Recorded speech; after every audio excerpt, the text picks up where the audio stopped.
Ladies and gentlemen, we are headed to Sydney for one of the most stacked cards of the year, the UFC 325. From the return of the featherweight king to the heavyweight giants, we are breaking down every key matchup, so let's go straight into the cards. Matchup number 1, the opener, Battle of Australia. Killian Salkild vs Jamie Malarkey. We kick things off with a massive domestic clash, the Battle of Australia. Killian Salkild, former Eternal MMA champion, a grappling phenom from Perth, who has rapidly ascended the ranks as Australia's next big thing. In MMA world, he is known as the Future, known for suffocating wrestling, elite backtakes, and a high fight IQ beyond his years. His pro debut was in 2021, a loss versus Pablo Torrealba. He has not lost since. His hardest fight was also that debut against Torrealba, his only career loss, which sparked his current win streak. His best fight was against Nasrat Hakparast, a breakout KO victory that proved his striking is catching up to his grappling. His last fight was also a win against Nasrat Hakparast, a statement finish to break into the rankings conversation. Now let's move to his opponent, the veteran Jamie Malarkey, a Central Coast native and seasoned veteran known for his grit. He has been a staple of the Australian regional scene for over a decade. In MMA world, he is known as the Hooligan, a tough-as-nails brawler who thrives in chaotic pocket exchanges and never backs down. His pro debut was in 2013, a win via TKO against Luke Hume. His hardest fight was against Brett Riddell, an absolute war at UFC 243 that won Fight of the Night and is still replayed today. His best fight was against Khama Worthy, a 46-second knockout that showed his explosive power. His last win was against Rolando Bedoya, a hard-fought decision win to defend his spot on the roster. Team Killian Salkild. Killian is wizard at taking the back. He needs to use any scramble or clinch to hop onto Malarkey's back and hunt the choke. Malarkey wants a slugfest. Salkild must be disciplined. He has to use his technical striking only to set up the grappling. Malarkey is tough to finish. Salkild needs to transition from submission to eventually catch him. Team Jamie Malarkey. Jamie should keep the fight standing at all costs. He should make Salkild desperate for a takedown and punish him for trying. When they break from the clinch, he must throw heavy left hooks. Salkild is hittable when exiting exchanges. He must drag the youngster into deep waters. If the fight gets gritty and bloody, Malarkey's experience gives him the edge.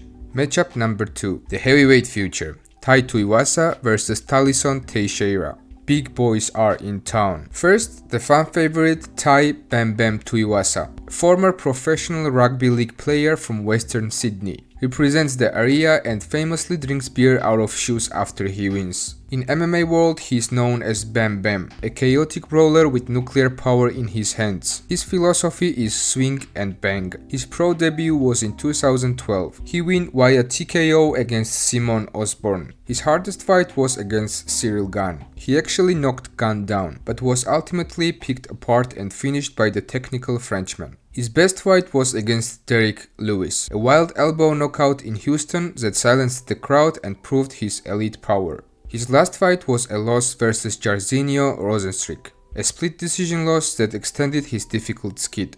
Now, the newcomer Talison Teixeira. Standing 6 foot 7 inches tall, this Brazilian giant transitioned from regional circuits to the UFC via Dana White's Contender Series. In the MMA world, he is known as the Giant, an imposing physical specimen with massive reach and surprising athleticism for his size. His pro debut was in 2021. He won via submission in regional Brazil. His hardest fight was against Derrick Lewis. He suffered a brutal KO loss, welcoming him to the elite power of the heavyweight division. His best fight was against Justin Tafa, a 35-second knockout win that immediately put the division on notice. His last fight was loss versus Derrick Lewis, a kill or be killed shootout that did not go his way. Team Tuivasa. Tuivasa must hammer the lead leg early to take away the giant's mobility and height advantage. He cannot stand at the end of Teixeira's jab. He must wade through the fire, get to the inside and unleash overhands. He must make it ugly. If the fight is technical, he loses. If it's a bar fight, Bam Bam wins. Team Talisson Teixeira. Jab, jab and jab. He must use that massive reach advantage. Stick the jab into Tuiwasa's face constantly so he can never get close enough to land a bomb. If Tuivasa tries to duck under and rush in, the uppercut will be waiting for him. He must not let Tuivasa corner him. He must circle out and keep the fight in the center of the cage. The matchup number 3. Elite Strikers. Rafael Fiziev vs Mauricio Ruffi.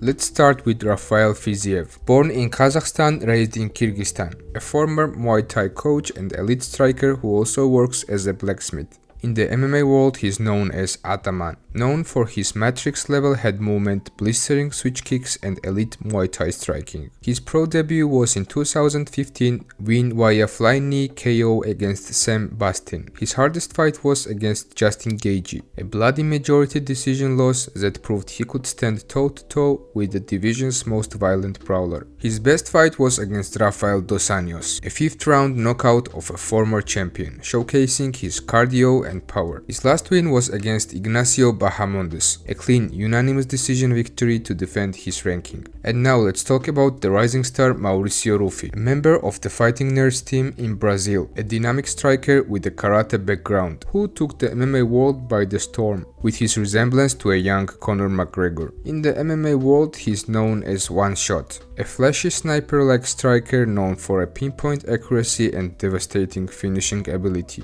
His pro debut was in 2016, win via TKO against Marlon Paula de Souza. His hardest fight was versus Benoit Saint-Denis, a submission loss in Paris where he was overwhelmed by the grappling pressure. His best fight was against King Green, a viral spinning wheel kick knockout that remains one of the best finishes of 2025. His last fight was loss versus Benoit Saint-Denis, a tough learning experience in a hostile territory. Team Rafael Fiziev. Ruffi needs space to land his sniper shots. Fiziev must stay in his face, cutting off the cage and not letting Ruffi get comfortable at range. Ruffi stands somewhat bladed sideways. Fiziev's blistering switch kick to the body will be open all night. Ruffi throws straight shots. Fiziev needs to use his elite head movement to slip a jab and fire back with hooks. Team Mauricio Ruffi. Use the karate stance to bounce in and out and make Fiziev miss, then make him pay. Fiziev throws looping hooks. Ruffi's straight right hand and jab are faster and can intercept Fiziev coming in. He must use his tip kicks to the body to keep Fiziev away and disrupt his rhythm. The co-main event, matchup number 4, Dan Hooker vs Benoit Saint-Denis. Now for the co-main event, a lightweight war between two savages. First, let's discuss the legend Dan the Hangman Hooker. Former kickboxer and city kickboxing captain. Known as the Hangman, he transitioned from the lanky featherweight to a lightweight staple known for his granite chin and technical striking. In the MMA world, he is known as the Hangman, a fan favorite known for his willingness to fight anyone, anywhere and his polished, knee-heavy striking game. His pro debut was in 2009 and he won via submission against Mike Taylor. His hardest fight was against Dustin Poirier, one of the greatest wars in lightweight history, a grueling 5-round loss that displayed his inhuman durability. His best fight was against Paul Felder, a split decision victory in his hometown of Outsklen that was an instant classic war. His last fight is loss versus Tsarukian, triangle submission by Armenian. Now Benoit Saint-Denis, a former French Army Special Forces officer, a judo and Brazilian jiu-jitsu black belt, who brings a military-grade intensity and relentless pressure to the cage. In MMA world, he is known as God of War, known for a suffocating violent style that mixes high-level grappling with reckless, powerful striking. His pro debut was in 2019. He won via submission against Marc Dumont. His hardest fight was against Dustin Poirier, a chaotic, high-paced war where he started strong but was eventually finished by the veteran. His best fight was against Matt Frevola, a spectacular head kick knockout that announced his arrival as a serious contender. In his last fight, he won against Benil Dariush, a first-round KO that re-established him in the top 10. The ways to victory. Team Dan Hooker. Saint-Denis will rush forward blindly. Hooker needs to time his signature knee up in the middle to catch BSD as he changes level for takedowns, using the long jab and calf kicks to keep the God of War at bay. If he stays the outside, he picks PSD apart. Saint-Denis has shown he can be hurt to the body. Hooker's tip kicks and knees to the midsection will be crucial. Team Benoit Saint-Denis. Hooker struggles when he backs up against the fence. PSD must sprint across the cage and force Hooker to fight off his back foot immediately. Don't settle for one takedown attempt. Chain them together, single leg to double leg to body lock, until he drags the tall Kiwi to the canvas. Dirty boxing, elbows and knees on the inside to wear down Hooker's durability. And now, the main event, the featherweight title on the line. Alexander the Great Volkanovski, former semi-pro rugby player, weighted 214 pounds and worked as a concrete worker. In MMA world, he's known as the Great, known for elite fight IQ and the legendary reign as a featherweight king. His pro debut was in 2012. He won via TKO against Gerhard Voigt. His hardest fight was against Islam Makhachev, a grueling 5-round war that proved his pound-for-pound status. His best fight was against Max Holloway for the third time, a masterclass performance where he shut out a legend. His last fight was against Diego Lopes. He won to reclaim the vacant throne. And now for the challenger, Diego Lopes. In the MMA world, he is known as the KO's artist. He is also known for his terrifying Brazilian Jiu-Jitsu and aggressive kill or be killed striking. His pro debut was in 2012, and he won by armbar against Francivaldo Jr. His hardest fight was against Volkanovski. He was going against the champion. It was not necessarily a close fight, but Diego Lopes and Volkanovski went to the war. His best fight was against Brian Ortega, a chaotic, high-level grappling showcase that made him a star. His last fight is a KO win against Gene Silva. He showed that his hands are as dangerous as his Brazilian Jiu-Jitsu. The keys to victory. Team Volkanovski. Lopes is most dangerous in the first 5 minutes. Volkanovski must stay disciplined, avoid wild pocket exchanges and not give up on his neck in scrambles. He should drag Lopes into rounds 4 and 5. He should make him work for every position, sap his explosive muscle energy and then increase the volume when Lopes slows down. He should use the leg kick to stop Lopes from rushing in, and use constant feints to overload Lopes' reactions, making him hesitate to pull the trigger.